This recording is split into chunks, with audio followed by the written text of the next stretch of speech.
नमस्कार मंडळी, कशी आहेत? मजेत ना? आम्ही घरात नवीन पडदे आणलेत लावायला, तर ते लावून पाहत होतो. तर छान वाटतात ते.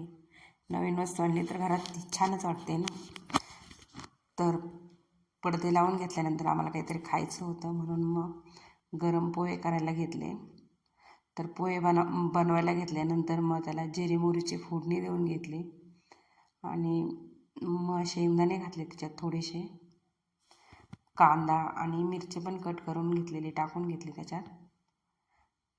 तो फ्राय झाल्यानंतर मग हळद पावडर घातली आणि मीठ घालून घेतलं. भिजवलेले पोहे त्यात घालून मस्त हलवून घेतले. गरम गरम नाश्ता आमचा तयार झाला.